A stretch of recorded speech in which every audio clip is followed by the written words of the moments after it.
tavuklarımızı, ineklerimizi göstereceğiz.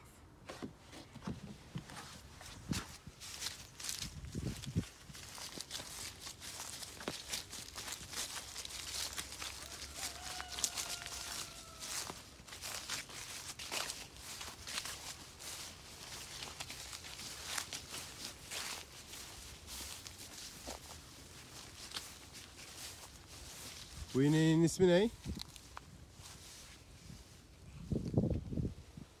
Ne bunun ismi? Bilmiyorum. Tarçın mıydı? Şimdi Fındık mı koydun ismini? Seviyor musun sen süt içmeyi? seviyorum.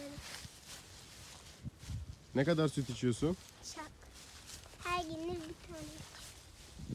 Peki tavsiye ediyor musun süt içmeyi? Hı hı. Başka nerede var? Aşağıda da var, ona da bakalım. Cebimde ne kalmış? Ne kalmış? Oyuncağın mı kalmış?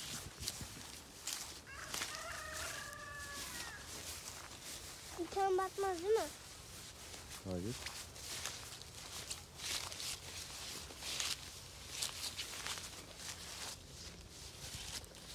Seveyim mi? Sevebilirsin. Ama korkuyor senden.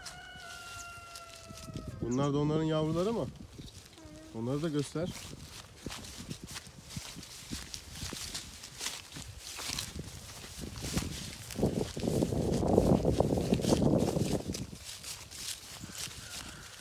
Sen cebimi tutar mısın?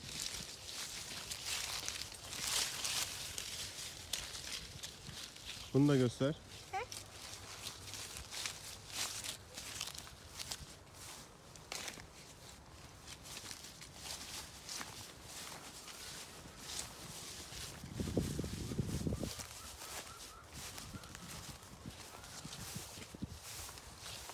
Bak ağaca dolanmış. Gel onu kurtaralım. Sen kurtaramazsın öyle. Gel buraya. Arkasından dolaş. Evet. Arkasından dolaş. Biraz daha dolaş. Böyle bu tarafa gel. Bu tarafa, bu tarafa. Buradan böyle dolaş. O da öyle o tarafa gitsin.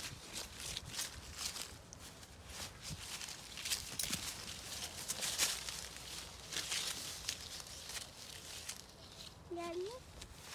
Evet, tavukların ne tarafta?